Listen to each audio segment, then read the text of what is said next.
Now comes a 3-minute remix of me saying "triggered snowflakes" and auto. I mean, I could do that, but I would like to not be cancelled or killed.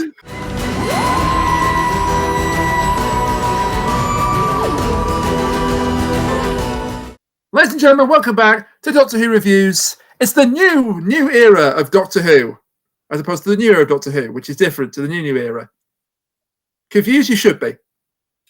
But the new era has kicked off. Or the new era has kicked off. I can't keep this joke going, I'm sorry. The new era has kicked off with space babies. Babies in space. And to discuss the babies in space with me, I'm joined by my two co-hosts. Firstly, to my virtual left, they broke the code. Ho, ho, ho. It's Freezing Inferno. I broke what? As the Eurovision Song Contest winner. Oh. From Switzerland, Nemo. You realize, of the three of us, only one of us had access to Eurovision. And then I know. It's almost like this podcast is not just outside by people from North America. And we should applaud our dear host from across the pond who made it a whopping 19 songs into Eurovision before requiring an adult beverage. Yeah, that's I appreciate the sarcasm, but it was also like the first I've got in quite some time before requiring the alcohol. So, yay! It was also a shit show, but that's for another time. Oh, so it was Eurovision then? Pretty much. Anyway, and to my virtual right, but not politically, he has no choice but to grin and bear this introduction. It's Kuchiri.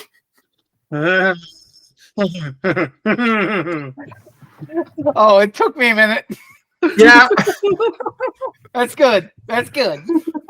Low hanging fruit. Low hanging fruit. So, new Doctor Who. It's been a few months, and I guess Disney Plus has opted to make the Christmas special episode 1. So, welcome to episode 2 of season 1. Yeah, weirdly enough, the Christmas special is listed on the BBC iPlayer for Doctor Who in season 1, but it's not got an episode title like a number. It's got a title, obviously, The Church on Ruby Road, but it's not got a number, so it's just like Christmas special, episode 1, episode 2. Oh, and Disney Plus, it's 1, 2, 3. Of course it is. Mm-hmm. Why make it simple? I'd argue that is simple. Here it is. The first episode with the new Doctor is episode 1. There you go. But it's anyway. But the reason why they've done that, I think, is that because they've taken the unusual step to have this story immediately follow on from the Church on Ruby Road. Mm-hmm. To the point at which you get the end of the Church of Ruby Road at the beginning of this episode. It's been 4 months. Gotta remind everyone. You could just do it like previously on Doctor Who, like a skim through. I mean, speaking of previously on Doctor Who, welcome to the first 10 minutes of this episode. Yeah. I feel weird criticizing this because on some level, this isn't for us. We are diehard Doctor Who nerds who have been doing this for 205 times, and this is not for us. We know this shit. This is for those Gen Alphas, because the last time they did this on Doctor Who was the pilot. Where they've done the whole I've got 2 hearts, I'm a Time Lord, my spaceship is bigger on the inside, it travels through time too, isn't that cool, wow, I'm in the future and I'm in outer space, that's amazing. Oh god, I just realized they did not do that all during Jodie, did they? No, they did not. Wow, I think, wait, did Ryan's dad have that moment? What? There was an episode with Ryan's dad. He got into the TARDIS. It was one of the Dalek episodes. I was in my dad. I was like, what? I thought he said your dad. Ryan. I said Ryan. Ryan's dad. Yeah. You said I can't remember. I can't remember if he did. I mean, actually, He was in one of the two Dalek episodes. And Oh then, yeah. He was in Resolution. Yeah. No, I don't remember that, but I do remember. Oh my God, we have to talk. We can't use phone. What? Yeah, I mean, maybe they got hit by a lightning storm or something. Back to my point. It has been 7 years since they did this, since Peter Capaldi. Statistically speaking, we're aiming for an entirely new generation. A bunch of Gen Alpha kids and Disney Plus subscribers who just finished watching whatever new Marvel thing is out, and they see on the headliner, Doctor Who. Oh, hey, I remember. I heard of that David Tennant. And it's this big push. I'm curious. And so they click it, and then you get this little exposition follow up, and it's like, so he travels in time, and he's an alien, and he's got a bone box thing. Oh, okay, I see. I'm picking up what you're putting down. So it's for those. This is for those people, because statistically, the last time they did this was in 2017, and people either weren't alive or weren't giving a fuck about the late Peter Capaldi era to have this exposition in their heads already. I'm fine with all that. It's just the whole literally showing the scene, not edited in any way, from the end of the Christmas special. Because I thought this episode was a little, I mean, spoilers for the later on, but I thought this was a little bit rushed. This whole episode was a bit rushed. It felt slow to me. I don't know why, but I felt like, man, is this episode almost done yet? And that was before the twist about the monster was revealed. Oh God, we'll get to him. I found it paced well enough. I had no real complaints on that regard. It's it's introductory Doctor Who. Kat, who couldn't be with us today due to scheduling conflicts, but you'll be hearing from her later because of the magic of editing. Compared it to Spider-Man in the chat, where every time they do a new Spider-Man movie every couple of years, they redo the origin story. You gotta tell them all about, I got bit by a spider. Oh, Uncle Ben. Oh, great power, great responsibility. Oh, no, boo-hoo-hoo. I'm going to fight crime now. They've done that like 3 times now. Yeah. But this was specifically an RTD thing. Like, I didn't remember Matt Smith having to go into detail about this with Amy or Clara. I don't remember.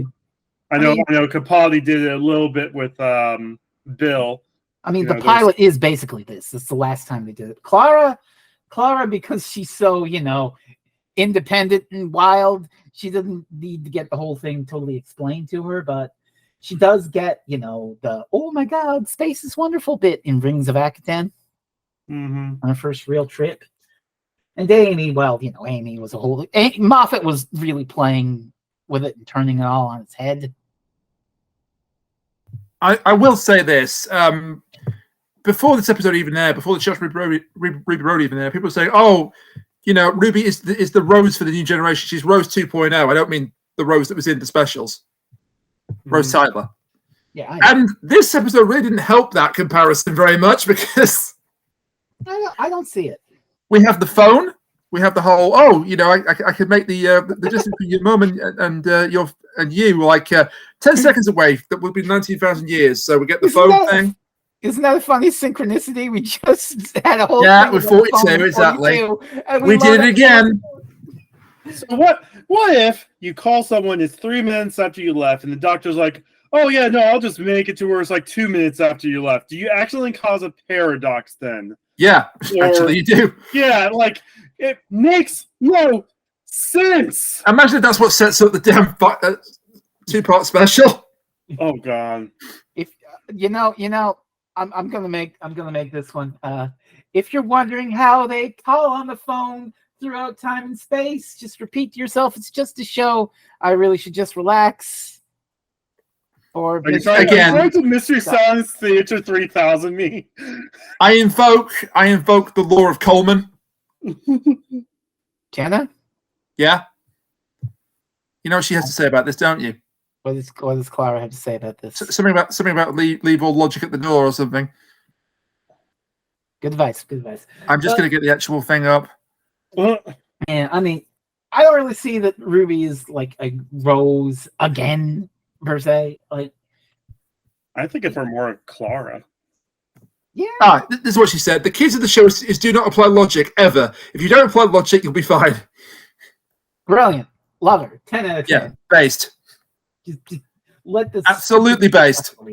But yeah, I mean, I may be biased, of course. I am the Clara stan, but I do get a little bit of that Clara energy from Millie Gibson. And it's like a more positive version of 12 Clara, where they're besties. Yeah. They're really enthusiastic and fun. And of course, we also got the puzzle box that is everything of Ruby that we're going to be talking about over the next 2 podcasts. Oh God, I hope that doesn't have a bad ending, but I think it will. Not to snow on anyone's parade. Oh, very good. Thank you. 5 out of 7. 10 out of 10, 5 out of 7. Beautiful. The thing that I think really sort of drew the parallel, or indeed, yes, the mirror between Rose and the 9th Doctor and Ruby and the 15th Doctor, is the scene where Ruby sees space for the first time. And firstly, that is a gorgeous shot. Absolutely, 100%. That's a fantastic shot. The Disney money is really doing well here. Yes? Rain, I want to add something. I know you said you made the whole mirror thing and like you're probably expecting me to go crazy, but I just want to remind you we have Devil's Cord coming up, so yes, saving my energy. Yes, keep your powder dry for there. Thanks, Jinx Monsoon. You've doomed me. You absolutely doomed me, although it was an amazing performance, which we'll find out more about when we record tomorrow, of course. I agree with you. Absolutely beautiful shot of her looking out at space, and the little hug that the Doctor gives her. Oh, it's so cute. I love these two. They are a good team together already. I really like these two.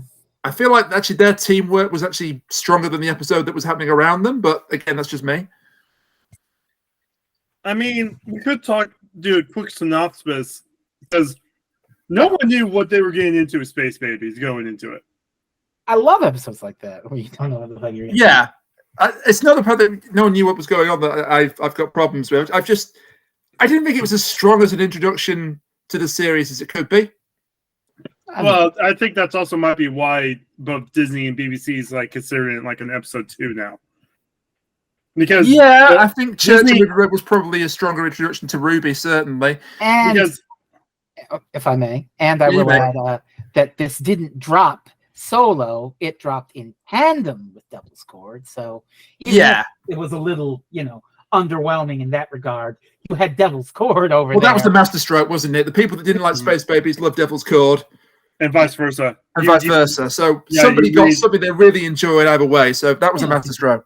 But the thing is, like, until these episodes drop, if you looked at Church on Ruby Road on Disney Plus, it was Special 4. Right. Like it was, because the David Tennant 3 episodes were Specials 1, 2, and 3. Yeah. And then Church was Special 4. And now, as we said at the start of this, it's now bundled with the season, which honestly probably makes sense. But so to talk about this, we first start out with the Doctor doing a spiel. Hey, I'm the last of me. I have this time and space. We can go wherever, whenever. Ronnie gets a name drop. Ronnie gets named up. The Bishop gets a name drop. Oh, by the way, big finish. Conquistador story. Do it. We need the Conquistador in Doctor Who. Really. And then, to show it off, they go back in time, and then we get the whole butterfly effect conversation. Oh, this is unhinged. I kind of wish they didn't tease this. Just fucking... God, if they hadn't put this in the trailer, I would have lost my mind. This is unhinged on so many levels. So firstly, the makeup on Millie Gibson is incredible. And the fact that they basically used this for a 30-second gag scene is just crazy. It had to have taken them like 4 or 5 hours to put that on her. For some reason, this didn't show up in Confidential, but they didn't touch on the makeup she had to wear for Confidential. Unless, of course, that was the outfit is coming back at some point. I don't think it is. That'll be Also, fantastic. her acting was amazing because she didn't sound anything like Ruby, didn't act anything like Ruby, and that was the whole point. I love that she's like, are you accusing me of something? I shall have to kill you now. Yeah. So basically, after this whole butterfly effect conversation, the doctor's like, you shouldn't have to worry about that. And then somehow a butterfly flies underneath her foot and she steps on it. Then she becomes a lizard monster. And it's a brand new character. And like, she's very serious. She's very like, my ways, my people. As you accuse me of something wrong, I will have to kill you and all that stuff. And then the doctor's like, wait 1 second. Breathes life back into the butterfly and everything's fixed. Yeah, this could have easily been the basic premise for an entire episode. The butterfly effect, and the fact that we're just throwing it away for a 30-second gag is insane. But also, I kind of love the fact that it's insane. Well, it showed the humor. It's a quick adventure. It's a 5-minute adventure just to show, hey, this is what the doctor can do, and this is like the risk of doing this kind of stuff. It's good writing, and also it gets the whole Ruby's first trip to the past out of the way. Yeah. So that when we get her first proper trip to the past, which I'm assuming will be in episode 6. Oh, no, never mind. We've had it. Sorry. Man, check I out. forgot that was set in the past for a second. I'm sorry.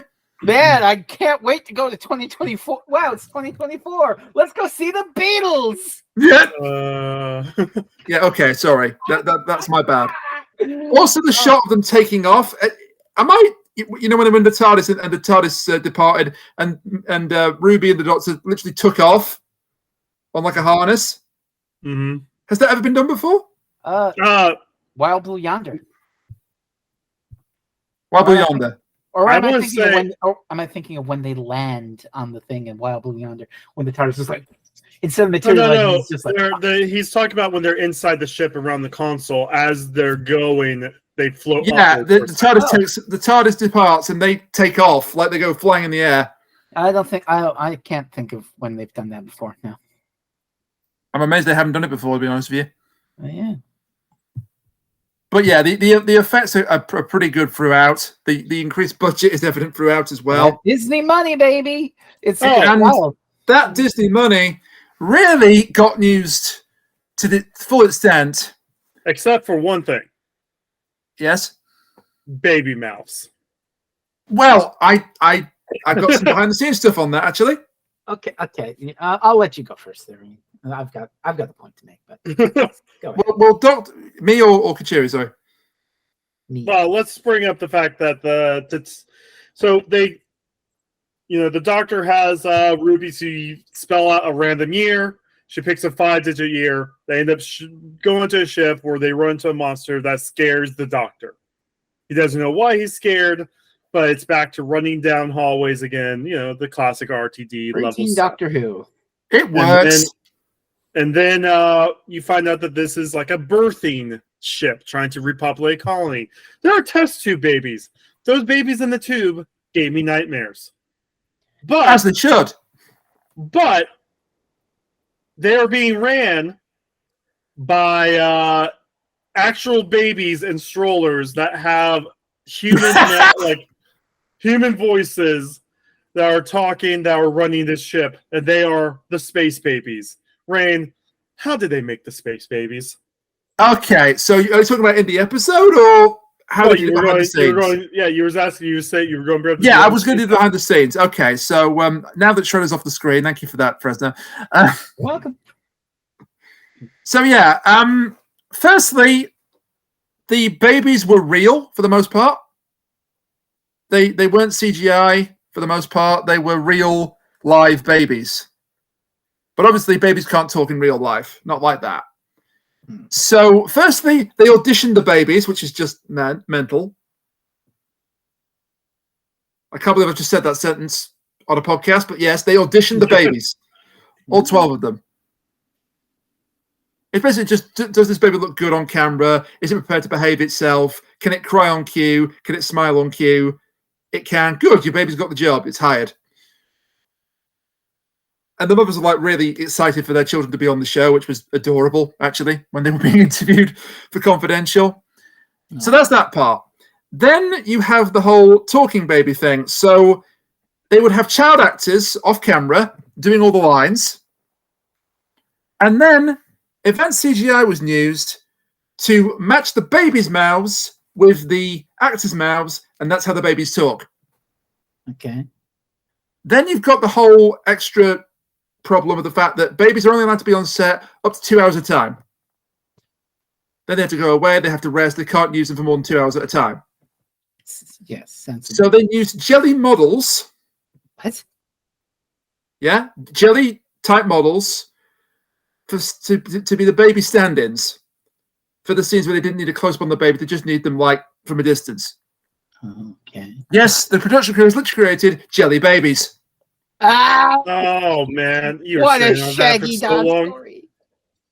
But no, seriously though, the jelly models are real. I've not made that up for the joke. No. You went for the. Well, of course I did. We're a Doctor Who podcast. You mad lad. So I've seen a lot of talk about how, the babies talking are uncanny valley. They look unrealistic. It's like, oh, Jesus Christ. But I don't disagree, but also I argue that no amount of Disney money in the world can make babies talking not look unnatural, because by definition, it's an unnatural thing. Babies don't talk. So even seeing a baby talk just activates this uncanny valley switch in your brain, which no amount of CGI money can resolve. And then the final part of them, of course, was their adorable little chairs that they operated. So when it was not a baby in it, like not a real life baby, just a model, it was a remote control chair.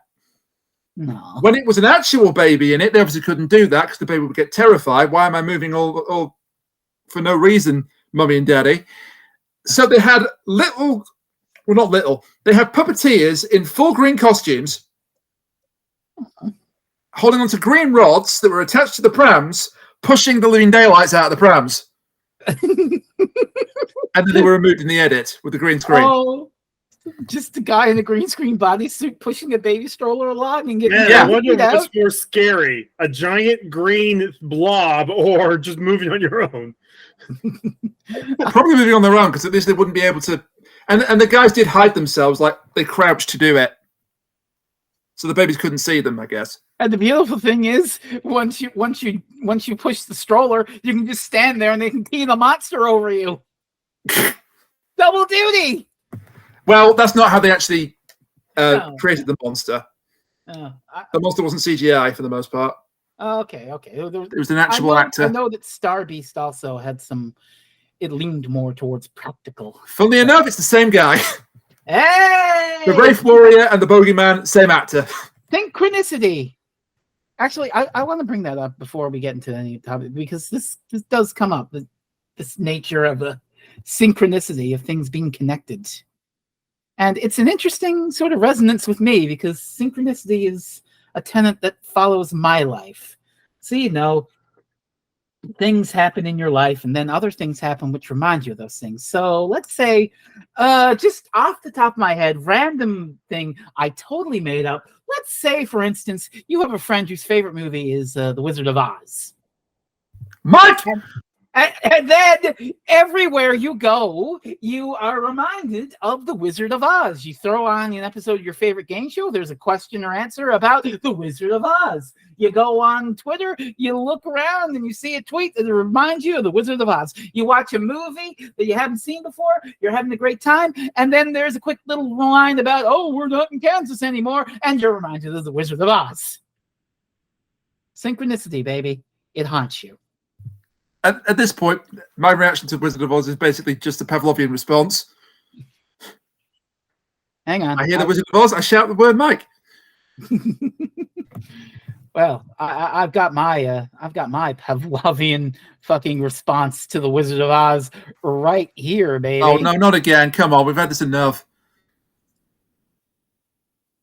Or not. It's bocce. What did you think it was going to be? I knew it was Bocce the Robber. You use it every single time.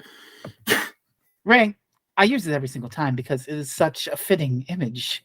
Look at the absolute dead-eyed stare on that frozen, anxious girl's face. I was going to say, she looks like she's freezing to death. She is. Do you all know the context behind this image? She's in a bathtub. She doesn't want to go to work. She doesn't want to go to work, so she's taking an ice bath in hopes that she'll catch a cold and have an excuse not to go to work. Or die, in which case she'll have an excuse not to go to work as well. She's the most relatable. I love her. Yeah. I would too if you didn't use the image every single time. Okay, hang on. You know what, Rain? Here. It is relatable. All right, here, Rain. I'll get I'm you. gonna regret this, aren't I? I'll give you a backup. How's about this instead? I'm going to regret this. I regret this. But that's also quite relatable, yes. There you go. I got a whole folder of anime reaction pics. Is that also from Bochi? No, that one is from My Dress Up Darling. So the Space Babies. Space Babies. Oh, should we talk I will about, say that the idea behind them in universe is kind of horrific. That they essentially now the allegory. be very careful here. They were not born wrong. They were not, but they're not like fully normal human beings either. Well, we don't know the full story behind them. We know that they were. Go ahead. We can kind of take a guess of what their full story is from the bits and pieces we get from this episode. But what we know is they were meant to repopulate a planet, a colony. Something happened, and the crew was told to leave the babies behind. They couldn't stop the machines from making the babies, and they couldn't kill the babies outright. They were forced to have the babies, but then no one wanted the babies after they came out. Where have you heard this before? Oh my goodness. It's like some sort of social commentary. Yeah, this episode was heavy on the social commentary. It's pro-life. It's a pro-life thing. It is. And at this point, because, I appreciate this topic, is quite hard for three dudes to talk about. Yes. In the sense that we don't really have a... We're not at the moment, we don't really have a dog in this fight, do we? So that was a terrible choice of phrase there, Rain. I'll rephrase that. We're not vagina havers, so we don't know. we don't have the necessary knowledge. That's it. We don't have the necessary knowledge to really make a statement on this. But somebody else does. And Kat couldn't be here, as was already explained by Frezno today, but she did feel very, very strongly about this topic. So she did send me in an audio file to play around this part of the episode. I will warn you now that this is a heavy subject, but I would implore you to please not fast forward it to get back to us talking, because this is important, as Kat's going to tell you herself in a minute. And sometimes you need to feel uncomfortable. Well, that's just it. You need to address uncomfortable subjects. And this is one of those. So please, Kat, take it away. Hi everybody, it's me, Kat. I wasn't able to be on the podcast this time because they're recording it on Sunday. I'm American, but also on Sundays, that's when Chris and I have our big Stardew Sunday stream. Come join us. It's at twitch.tv/concave usurper. Time for the uncomfortable topics part. I'm a woman. I'm one presenting. I was born a woman, so I have all the parts able to birth children. And this is a big old abortion allegory episode. Yay! If you're uncomfortable with the talks of abortion, I'm sorry. I'm not going to put up a timestamp. I'm not going to make Rainiac put up a timestamp. Rainiac, don't you dare put up a timestamp. This is one of those things that you have to hear. I'm sorry, but you just do. So this episode is quite obviously talking about pro-life and what happens after that. And that's a big topic that I think we should think about. Like, again, I'm from America.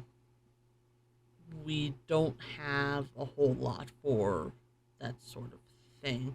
So we don't have free or cheap healthcare. It's all privatized and you have to pay pretty much out the wazoo.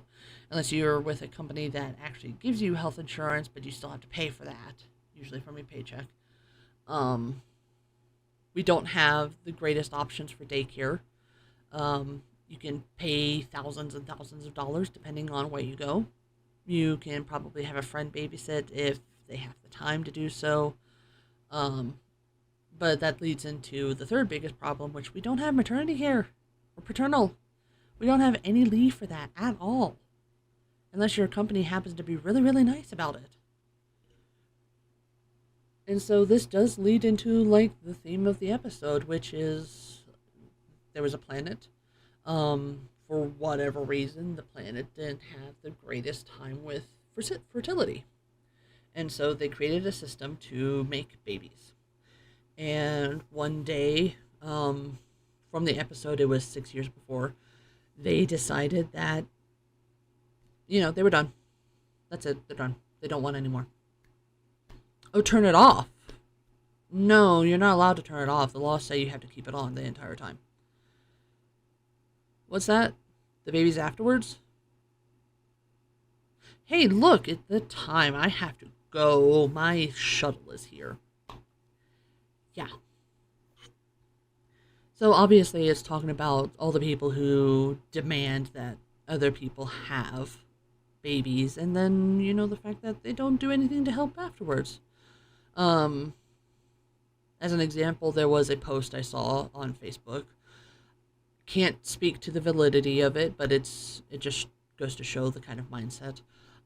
It was a woman who she had been talking to, I believe, a teenager. I honestly can't remember the age of the actual person.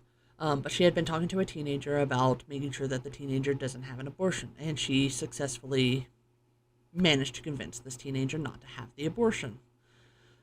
So she finds out a little bit before she makes the post that this teenager and her significant other, whoever, possibly her parents, have named the poster as the person to take care of the baby should anything happen to her. And this poster goes onto Facebook and has the audacity to say, "What? I can't take care of a baby? That would ruin my life. How entitled are they?" That's the kind of people that I really hate. So you're allowed your opinion. You are always allowed your opinion. The right to, for the First Amendment right basically says you're allowed to have your opinion. You're allowed to have your voice. What it doesn't protect you from is the consequences of that. And I'm going to call you a dumbass. It's one of those topics where you have the pro-life people and you have the pro-choice people. And pro-life is always the same thing. You have to have the baby. There is no ifs, ands, or buts. Pro-choice is basically we don't care. There will be some people in pro-choice who, they say you can have it for this, this, and this, but you can't have it for that. There'll be some people in pro-choice who are like, you can have it for everything. There are some people in pro-choice who are like, yeah, you can do it, I guess, just don't tell me about it. It's gross. And that's fine. It is fine to have those opinions. And I mean, there are some people who are pro-life who are like, well, I don't want them to have abortions, but I guess I can have one in case of rape. Congratulations, you're pro-choice. Good job. But it's one of those topics that we need to talk about because it's a human issue. It's not a woman issue. It's a human issue. Because there are, female presenting women who can have kids. There are trans men who can have kids. There are non-binary people who can have kids. And that's what makes it a human issue, in my opinion. It's one of those topics where it's almost taboo to talk about it, but I am so happy that RTD put out this episode, because if you're pro-life and you can look at this episode and you can look at those devastated babies and their faces as they cry about the fact that they have no mother or father and they were basically abandoned. I wish I could remember her character name, but the accountant looks at them and says that the reason she hasn't revealed herself to them is because she couldn't stand the thought of seeing those babies die. And she couldn't stand the thought of them seeing her die. Because they couldn't move on the space station anywhere, and nobody was coming to help. Good God, if you can still be pro-life after watching an episode like that, I hate you. And I hope you die in a fire or something. And honestly, good on RTD for showing this and having this whole thing. Huge kudos for that. Like,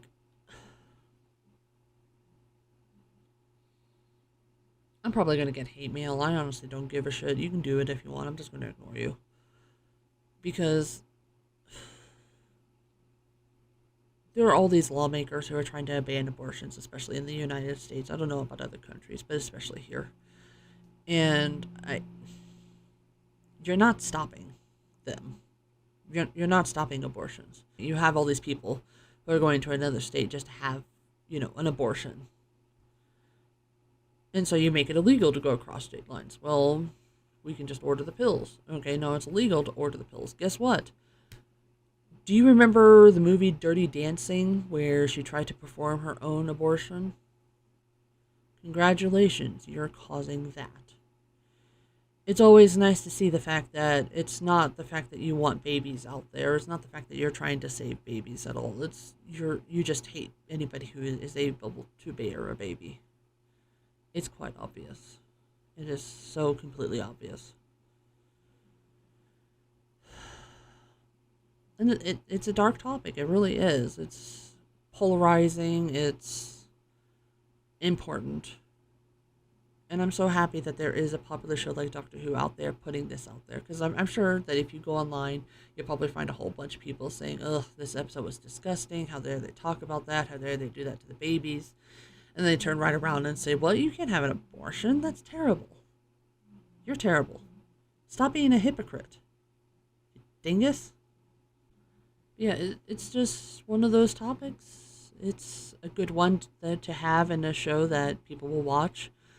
I have a feeling that there's going to be a whole bunch of people who won't let their kids watch Doctor Who anymore because of this. I'm sure there's going to be a whole bunch of people who won't want to watch Doctor Who anymore after this. But hopefully we got rid of those assholes anyways, because if you can't take modern topics like, a gay person or a trans person or abortion rights or anything like that, then you probably don't deserve to watch this show anymore. I'm sorry. This is the way it's going to be. I'm not trying to be gatekeepy, but, you're gatekeeping yourself by refusing to watch anything and open your mindset. You just are. It's like, I won't say that I actively look up the other side, but I am open to seeing what the other side is saying, just so that I have a full world view on exactly what is being said about these things, and, just trying to keep myself at least somewhat informed. You have to be open to things. You just have to be. I guess in the end, I'm glad RTD made this episode. I really, really wish that we talked more about this in a free and open manner. And I look forward to seeing more. It's like I've already seen the second episode, The Devil's Cord. Fantastic episode.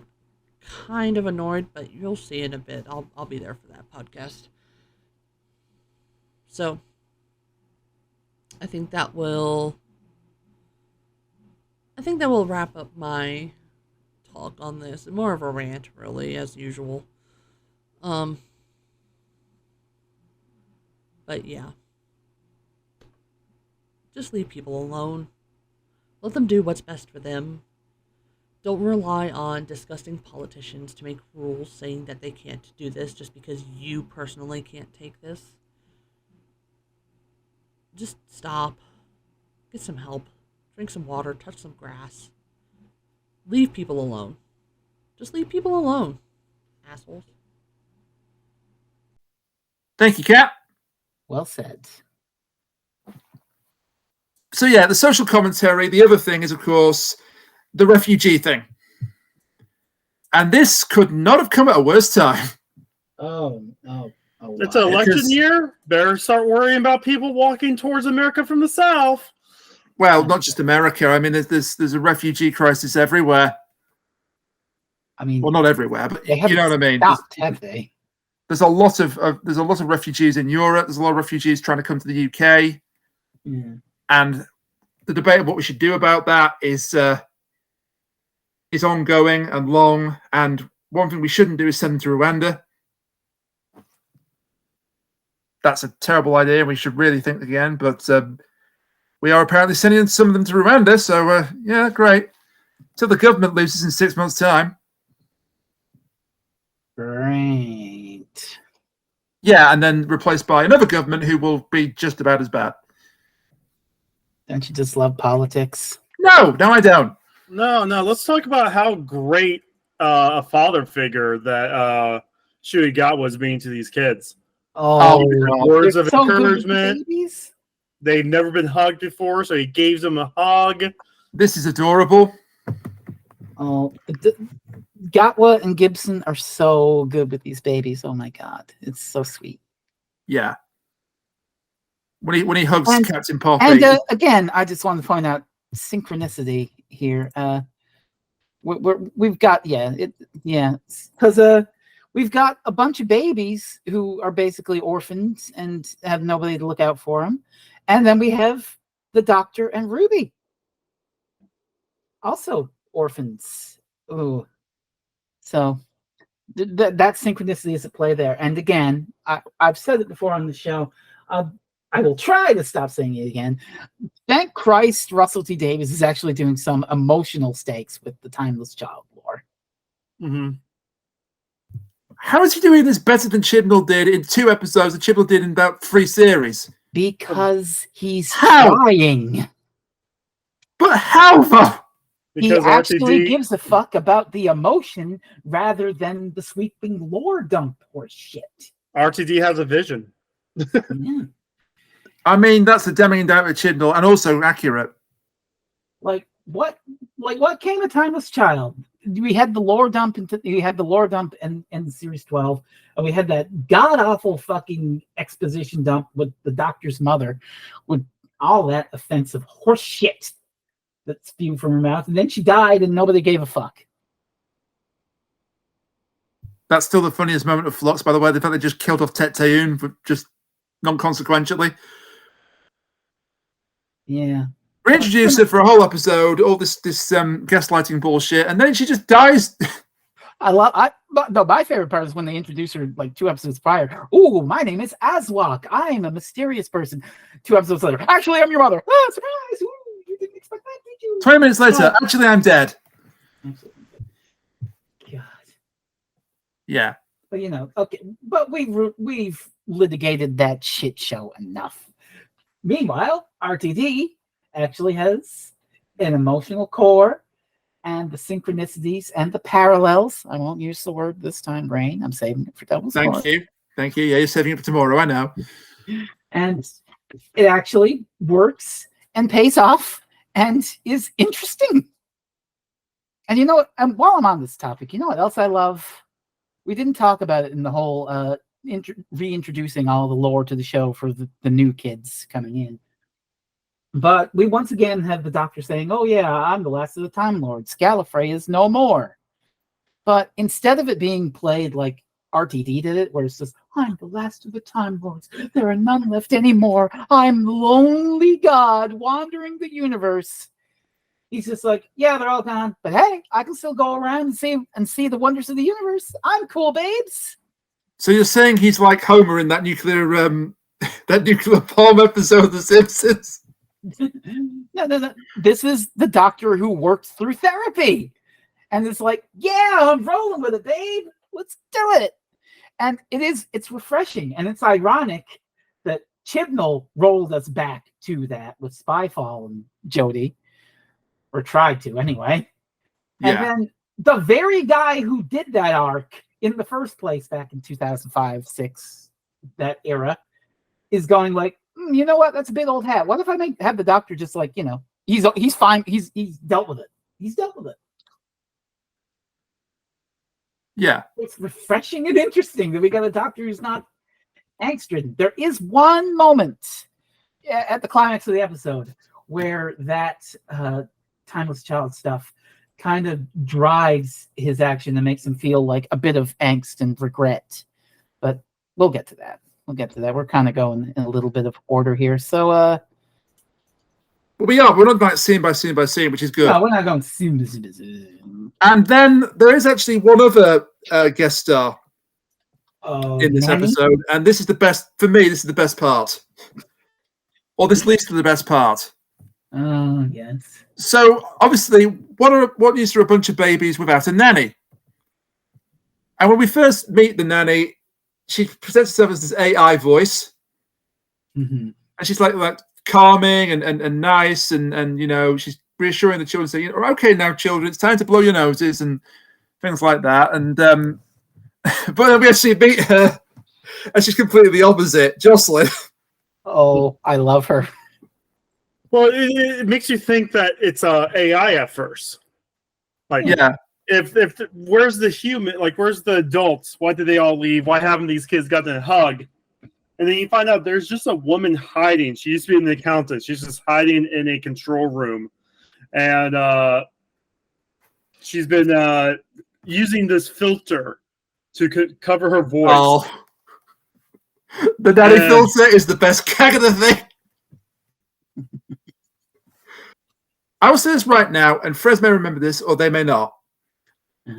But years and years and years ago, you and me and Pale, Voyager, and Rizu, and a few other people, I think, You are going way back. we're thinking of doing a Digimon Abridged series. Oh right? my god! Yeah, and one of the jokes we discussed before we abandoned the project because we didn't have the time and we weren't very good at it at the time. We eventually gave it to Team 4-Star for a April Fool's Day joke, for which we received 0 royalties. Hey! We are the best negotiators. When have we ever gotten money from this shit? Just the best negotiators. But seriously, if you remember, there's a teddy bear Digimon called Monstermon, and literally our idea for him was that he would swear, but every time he would swear, you just hear a voice saying, "Kids show!" And that's this. It is this. Also, yeah, everyone knows the best thing, Rain, that came out of the aborted Bridgimon project was, of course, this lovely voice right here. And this one. Oh shit! Careful! You gotta. I can do 3 words. It's okay. Wiggle that sriracha lightly there, Rain. I'm sorry. I'm going off on a tangent. I just want to talk to my friend here about and reminisce about 2008 when the Skype chats were good. But I remember we were in a call and we were talking about this vampire Digimon guy, whatever. And yeah, and I just pulled this voice out of my hat. So I'm like, oh, you know, you could do a scary voice for him, and you could really go down here like this for him. And it absolutely fucking floored you and Rizu. I think with respect, Rizu wet herself. Okay.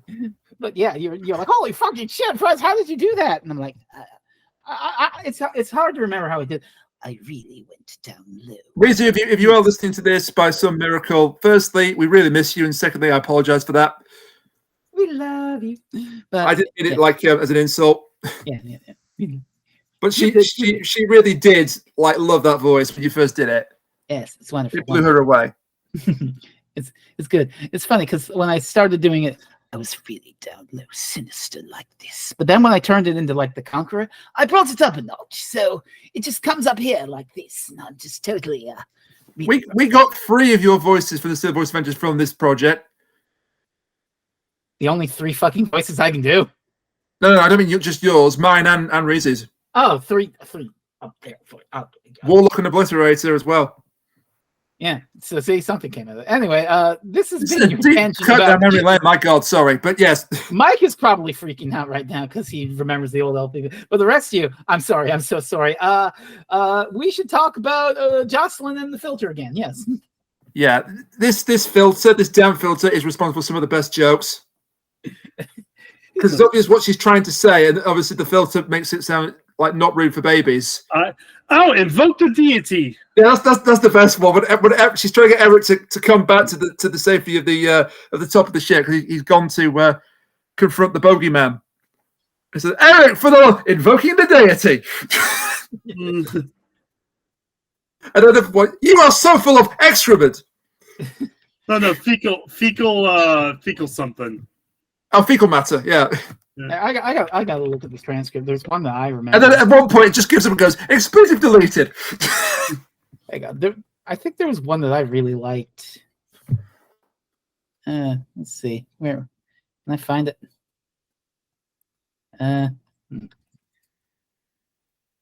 There's also the one where it's not the filter, but the doctor's about to swear. She goes, "Hey, nanny filter."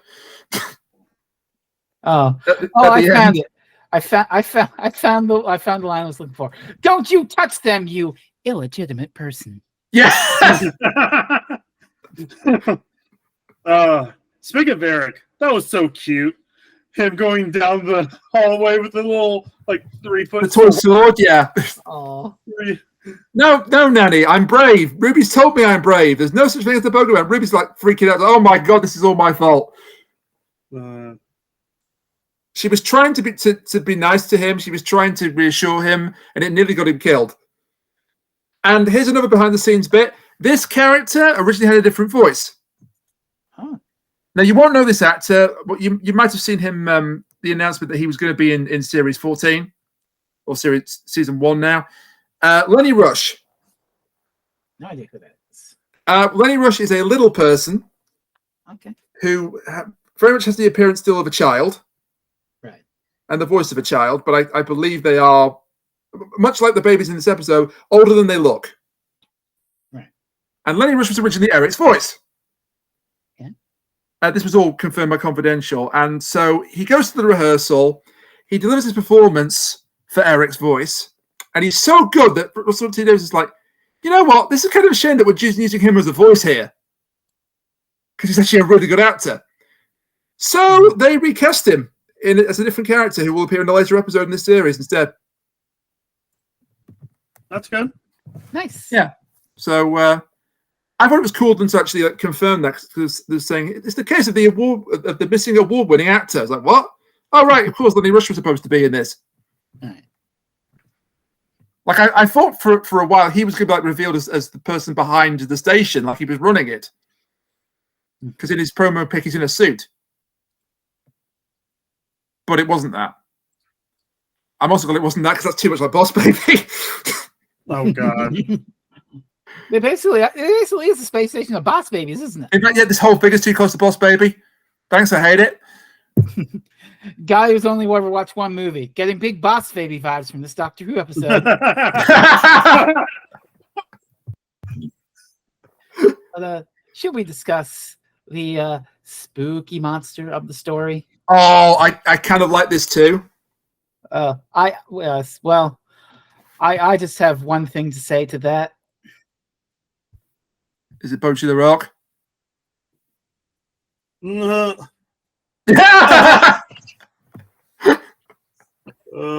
you get that from? I made it. Oh, did you? Yes. Well done. We've been making our memes for the other podcasts. You misspelled bogeyman, but apart from that, good. No. No, I did it It's deliberately. spelled right. That's the American spelling. But Like I said, you spelled it wrong. Fight me. But that leads us nicely into the fact that the British pronunciation, bogeyman, is very deliberate. Yeah. This is literally the bogeyman. And Millie Gibson earns her possible Emmy by getting slimed. Her reaction to getting slimed is great. My roommate and I just got done watching that Nickelodeon documentary. Now I'm instantly reminded of it. Oh, Jesus Christ! No! And Kuchiri's making it take a very dark turn. Which fits because this episode is actually surprisingly dark. Okay, two things. Two things I want to mention about the reveal here. First, just give me a second here. First,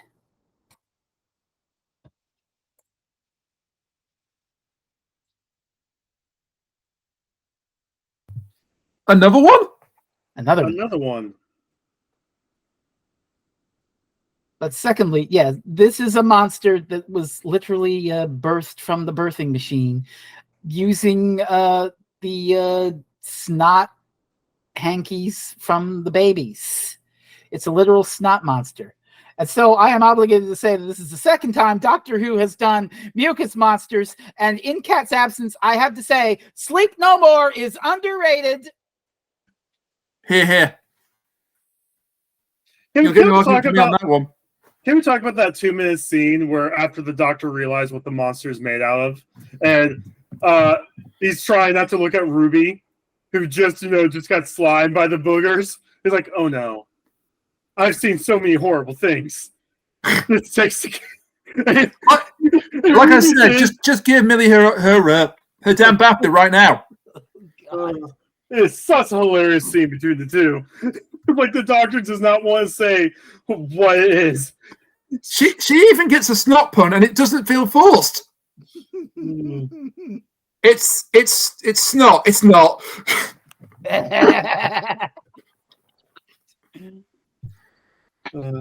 It feels natural. It doesn't feel forced. These two are great together. They really are.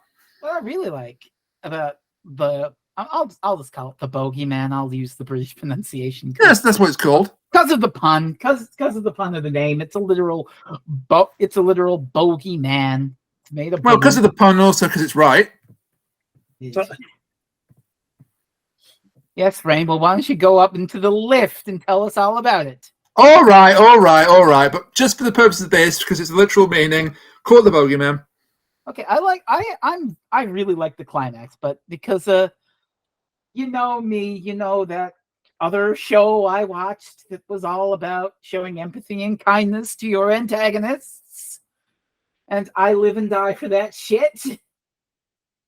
And so the doctor being like, oh, and so initially here, I will point out this parallel because a lot of the way this is shot and the way the design of the bogeyman feels very alien, which is kind of a easy enough thing to go for when you're going for dimly lit corridors and there's icky slime all around, which is actually snot, as we know, and you got a xenomorph looking motherfucker monster. It's spooky shit.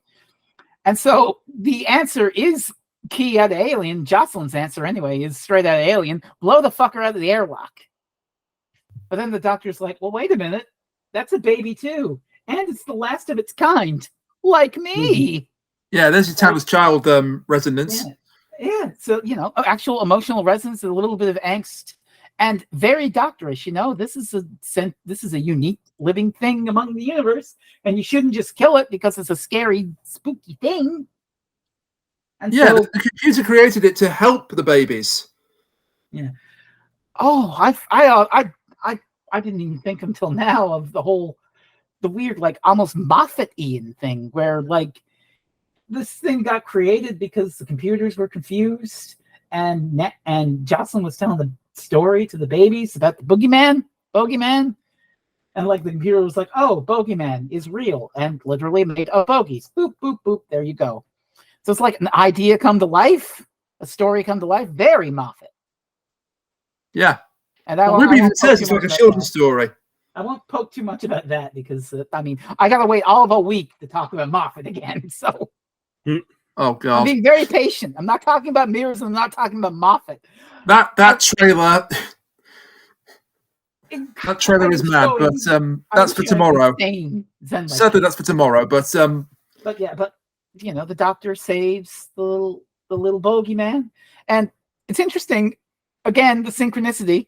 We just watched 42. You had that scene where the doctor's like, "Oh, he's hanging out of the airlock to push the button," and it's like, "Ooh," and it's just David Tennant holding on to a thing and really reaching really far. Meanwhile, Shooty Gott was here, and he's like, I'm gonna get sucked out into space. Holy fuck! I've got to press the button.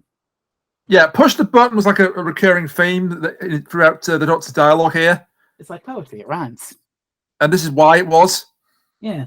But it's way more dynamic than 42. I mean, okay, it's kind of unfair. It might be kind of yes, because it's not written by Chris Chibnall. Yes, yes. But I mean, even the direction is like, whoa, holy shit. Yeah. The actual shot of the bogeyman being almost vented into space and literal snot flying off of it and going out the airlock. Oh, that looks so good. I swear. Alien does a similar thing when they blow the alien out of the airlock. There's like I don't care if it's ripping off Alien. It looks fantastic. It looks fantastic. I mean, ripping off Alien to make something look fantastic is a good idea, to be clear, because it's one of the best fucking films of all time. As long as you change some things about it, it's not just here's a lethally distinct xenomorph. I feel like making it a bogeyman absolutely does that. I want to pair that with the resolution at the end, where it's like, oh, how are we going to get to the planet before? Oh, this to me was a step too far, but I'd like to go a bit more into the bogeyman, please.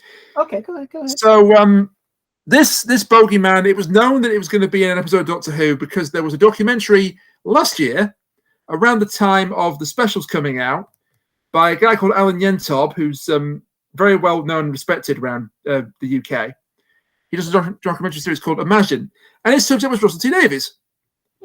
So naturally, Doctor Who was brought up, and Yentob visited the set, visited Russell T Davies on the set, and the bogeyman actor turns up. But so they didn't want to spoil it for everybody. They blurred him out. He was in full costume, but they blurred him out. That documentary is also when they first revealed that there was going to be a 60th episode featuring the Beatles. Neat. By the way. So, yeah, that's the first thing. And secondly, it's not, as I say, it's an actual actor in a suit, and a rather good-looking suit, by the way. Oh, yeah, I buy it. He's interviewed in Confidential. He says that it's actually one of the better suits he has to work with because he doesn't like sweat in it, and it's like it doesn't feel horrible to work in. But the head is quite heavy because he's got to keep his head down the entire time, so you can't see his real face. I mean, look, the real unsung heroes of Doctor Who are those fucking guys in rubber suits. Because it's just yeah, because he was actually being pulled out the airlock. Oh yeah, that wasn't. I mean, not the only just CGI was the bit flying off of him, but the actual monster hanging on for grim death was him. I mean, I'm not just talking about the bogeyman. I'm talking about like every fucking monster actor in Doctor Who is like had to put on layers and layers of latex and absolutely, Weeping Angels like, for 10 hours as their sweat pools in their fucking ankles and they pass out from heat exhaustion. Shout out to the ladies that played the Weeping Angels. Yeah, my God.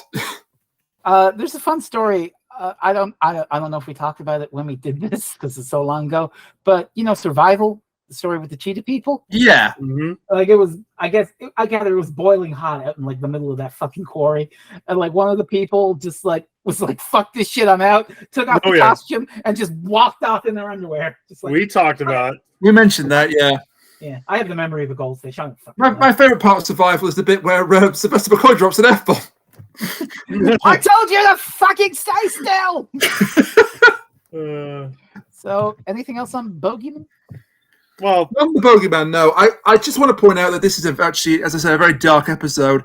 And Jocelyn's actress doing the 180 like, I will protect the children and I will vent this Bogeyman into space is entirely believable down to her acting. Oh, yeah. And even though this is depicted as, the wrong option, the wrong thing to do, she's not doing it because she's evil. Mm-hmm. She's doing it out of desperation to save the children. Because she's been taking care of the children for the last 6 years. She doesn't want to watch them die. She doesn't want them to see her die. In fact, she actually has a plan for how she will die. It's really morbid. She does. Also, we have to mention it because I think it's going to become important now. Susan Twist sighting. Yep. What? Yep, Susan Twist was playing one of the crew members. And those little interviews saying that they are going to report to the authorities or whatever. Yeah, I'm signing off under protest, and I intend to launch a protest with insert authority here. So this is the third time Susan Twist is showing up in 4 episodes, which we already have pointed out that she will show up in the next episode. You guys will talk about more then. But yeah, no, it's kind of funny how RTD went out and found a woman named Susan Twist to tease that Susan's back. Is that what we're doing here? I don't know what he's doing here. I don't know what he's cooking with this whole plot. It is funny that he did find an actress named Susan Twist and is doing all of this as some sort of mystery. If that's the only reason he's doing this, and actually she's not important to the story arc whatsoever, on the one hand, kudos. On the other hand, I hate you, RTD. Because you're putting me through this again, aren't you? And you thought Moffat and the Impossible Girl was bad. I've never had a problem with the Impossible Girl. I mean, in general, not you specifically.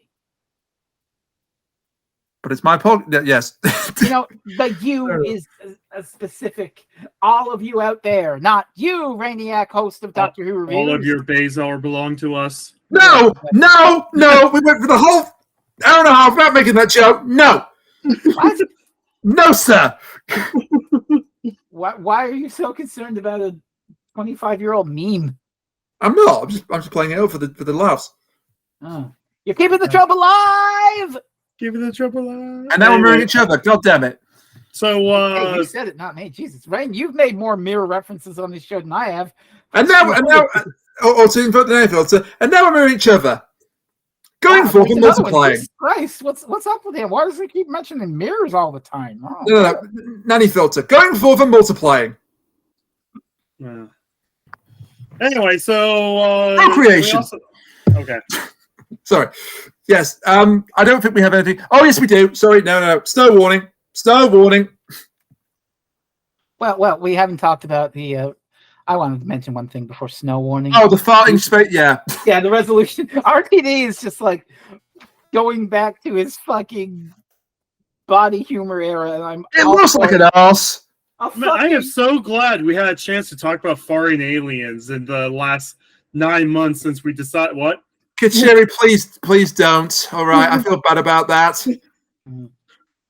Please don't. We will get to that. We will get to that. This was not the right moment to be doing that because other stuff has happened since we last convened to do a podcast. Don't worry about it. Let's talk about the fact that this episode has a goddamn monster made of snot, and the resolution to the episode to get the babies onto another planet is to use their dirty diapers as a buildup of methane to create a giant fucking fart propulsion. Where they may or may not be taken. Oh no, they will be taken on because they've found a good planet that actually takes them on. Mm-hmm. That's right. He mentioned something. It's a Dubois something planet. The bus something. They can now officially say they have the biggest fart in space of all of television. Beautiful. I love it. Why do it look like a backside though? Because it's a fucking fart. I know, but you have to look at actual literal ass. If everyone's been like saying that like Doctor Who is meant to be like dark and gritty all over threads, like trying to trash this, like you guys realize this has been a show for families and like children and stuff since like the 60s, right? Like, yeah, it was supposed to be educational. Yeah, it's a family show now. It's meant to that, like it always was. Yeah. Yes, Moffat got a little risque with some of his jokes, but I mean, for series 2, RTD literally invited a family to watch the episode, like an advance preview of the episode, to gauge how scary it was. And then that family started swearing when they watched the preview of Army of Ghosts, and the final 2 minutes were cut out of the episode. Oh god. Well, like, not even the 2 minutes. It's just a sphere opening. It's like the sphere is not ours, and then it's about to open. It goes. This scene has been removed for the broadcast. Oh, for God's sake! So, Rain's been wanting to talk about this. We have a moment where the Doctor remembers running into Ruby's mom, and here I am watching this with my roommate, and the mother turns around and points like, "Oh, hey, there was more that happened during back then. We're probably going to see why the Doctor came back empty-handed and all that stuff, Because whenever we were talking about this, I was trying to say during the podcast that Eccleston, Tennant, Smith, and Capaldi would have chased after the woman and get answers, right? Love you, Sean. Yeah. And we've clearly that didn't happen. So I'm like, oh, hey, maybe something did happen. And then they mentioned that, hey, the memory just changed. That's weird. There's a perception filter on it. What's even weirder is now there's snow. And like at this point, I'm like, oh, hey, the ship is actually making memories and ideas come to life. That's why the boogeyman's alive. The kids are all scared of it. Because, it was... Well, that was like my theory at the time whenever watching the episode. But we're going to find that the snow is going to happen more often, especially during the end of this episode. Can I just say I love this idea of a visual indicator whenever we're talking about the plot arc comes up. I kind of love that. Yeah. Oh, hey, it's snowing indoors. All right, so plot stuff is about to happen. Great. Pay attention, kids. I'll have a lot more to say about that in Devil's Court because it's just a little tease here of something weird. Yeah, and he's also scanning Ruby without her consent. Not good. Not the first time. Not the first time a doctor's done that. Yeah. Yeah, Amy, when she was going through her whole pregnant, not pregnant thing. He did Clara. He did Clara. The way you said that. Oh, he totally did Clara. Oh no, he totally did Clara. That's what she was. Whoa. Listen, 12 Clara shippers are out there. I've seen them. You've met them. You are them. I wouldn't go that far. There's a limit. So close. There's a limit. That was a Princess Bride bit. I'll call the Brute Squad. I'm on the Brute Squad. You are the Brute Squad. But yeah, no. So there's definitely more going on. Which, heads up, I'm not going to be in the next podcast episode.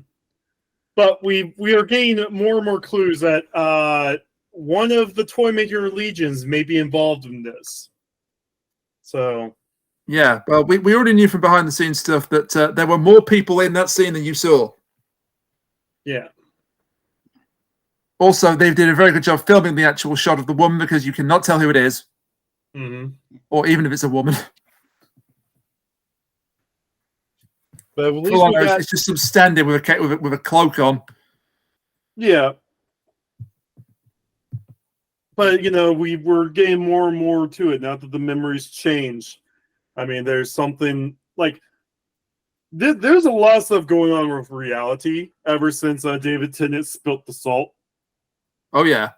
Oh, yes. Like, the fourth wall is merely a suggestion now.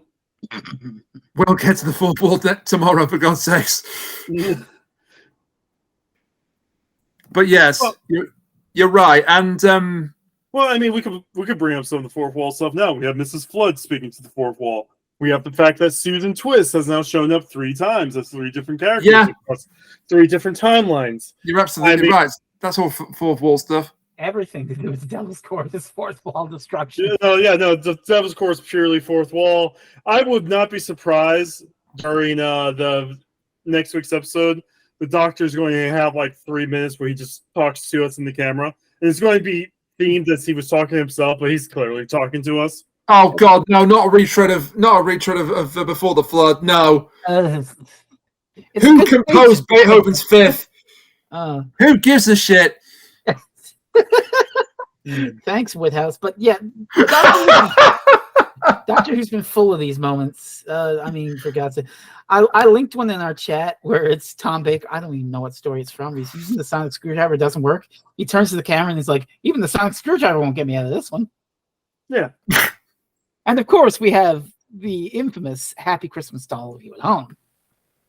Which we referenced last time. Did we? Oh my God! We brought that up during well, not 42, but the one before that, Ruby Road. Yeah, because we were talking about Christmas specials in general, since it was it was a Cass return and to Shaw the both Christmas. brought it up because she said, "Oh, this Mrs. Flood thing is actually just a bit of fun, equivalent to Merry Christmas to all you at home.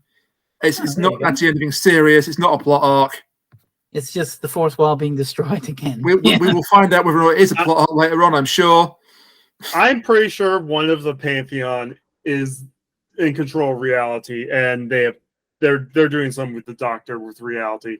And the Doctor realizes they're in some kind of TV show right now. Time seems to be being rewritten, doesn't it? Yeah. Ooh. It's like it's a brand new era, brand new rules.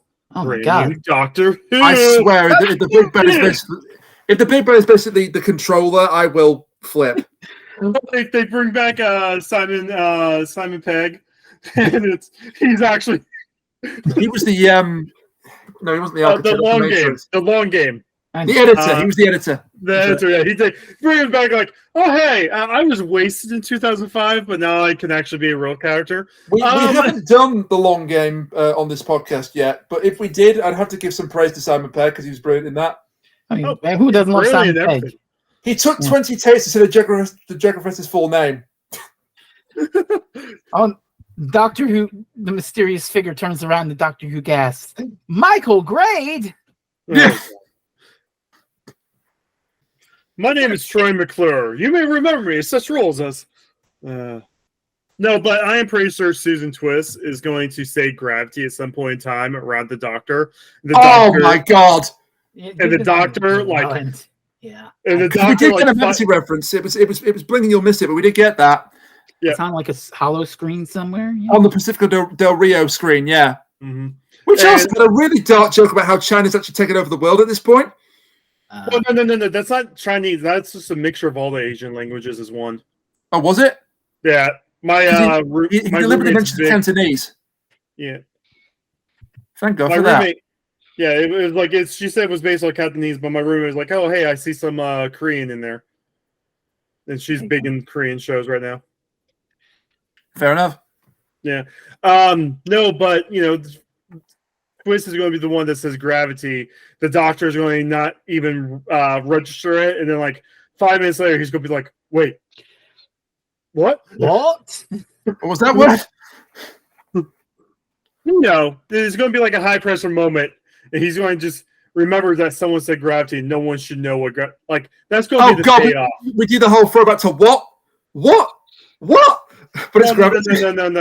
No. That's a season ender, and that's Tennant's thing. That's the joke. That's the joke. Yeah, and as we all know, according to canon, David Tennant drowned in Venice in 2063. I can't believe you brought that up.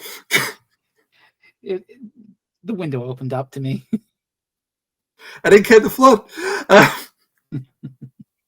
Mrs. Flood.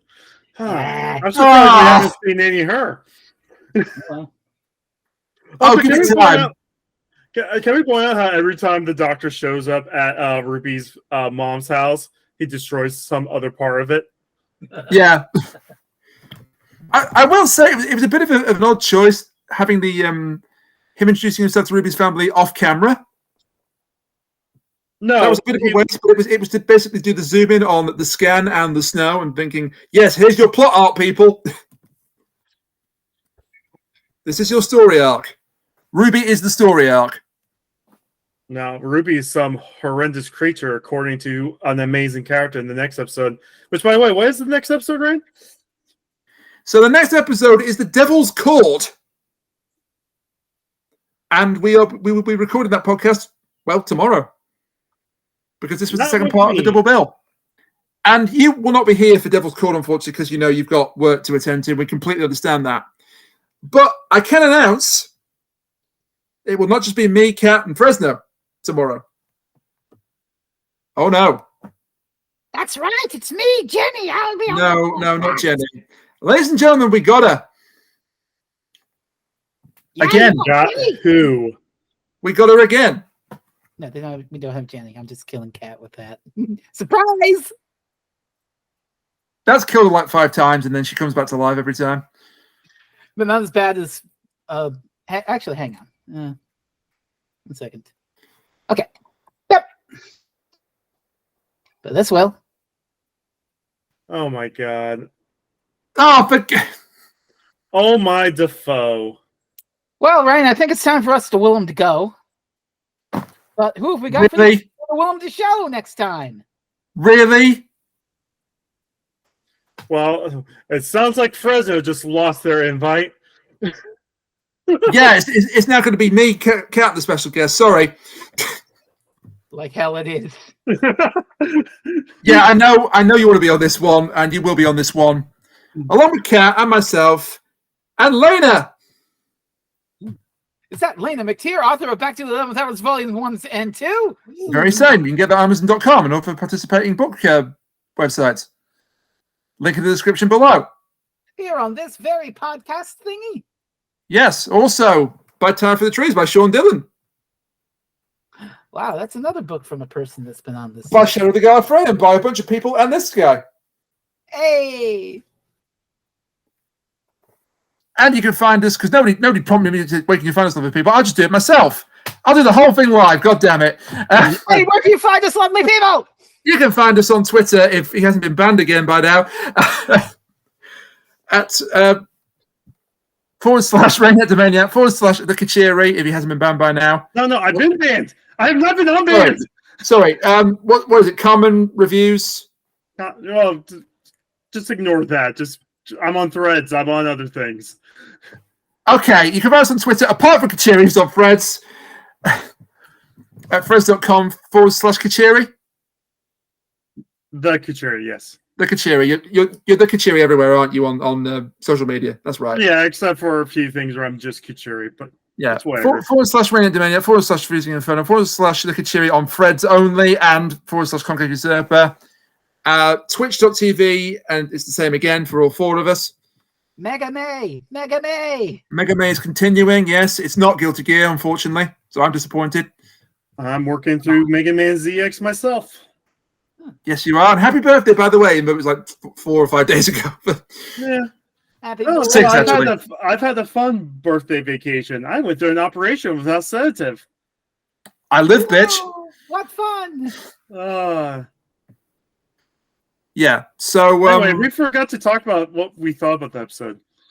It was well, it was all right. I mean, I thought that it was a bit rushed. I didn't like the jump cuts. There was way too many jump cuts whenever the monster was out, and it was like kind of jarring.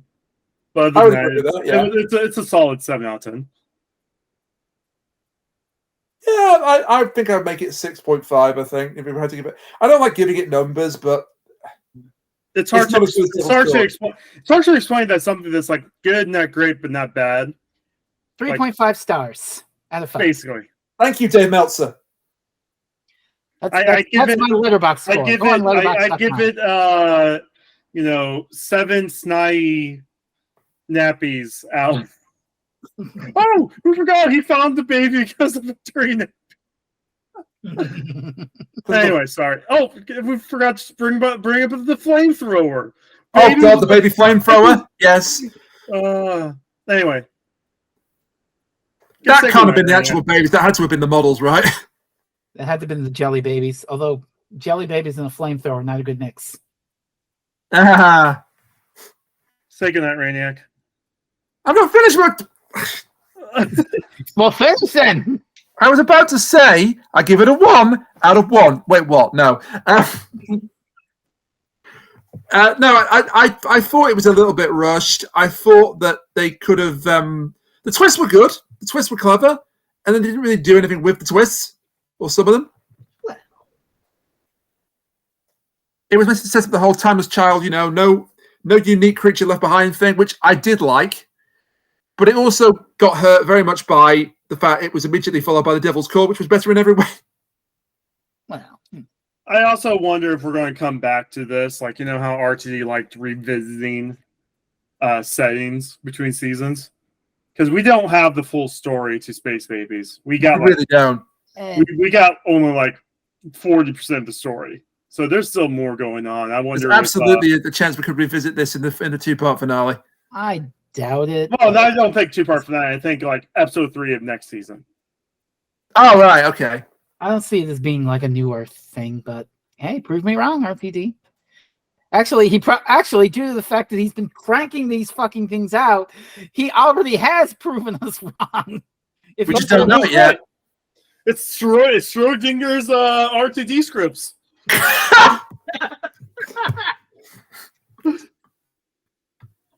Yeah, I'll let you have that one. Put them in a blue box, and you just never know where they wind up. There's an idea for a story: Schrodinger's doctor. Yeah. Isn't that what Boom's going to be about? I don't know what Boom's going to be about. But man, we unfortunately will have to reference Boom next time because the trailer for that wasn't at the end of this episode; it was the end of the next one. Well, we'll talk about it. Yeah, don't worry. I am waiting with zen-like patience to talk about Moffat once more. Zen-like patience, as if you have that. Hey, I waited a fucking 2 years for you to watch Symphogear, so. And I did. You then forgot I'd done it somehow. I have the memory of a goldfish. Say goodnight, Rainiac. Good night, Rainiac. And we'll see you next time, later in the week, in fact, for The Devil's Chord. with Lena, Yay! our special guest.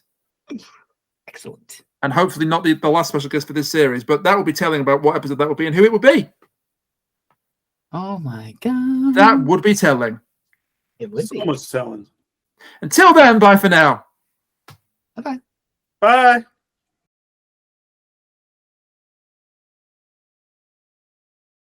Well, I could probably, while I'm at work, create the room and hit record while I'm at work, but I won't be able to speak because I'll be at work. Or I could just use OBS. Also, that's not going in the edit. It'll just be like. So anyway, the doctor. Do you have those quarterlies? Mhm. Yes. I can just use OBS. Also, this Excel is going to go in the spreadsheet. edit. So, Free. I'm not revealing my secrets. I'm not pulling about the. God damn it, Mike! Synchronicity. Without even realizing it, I've referenced Oz. God damn it, That's Mike! how they get you. That's how they get you.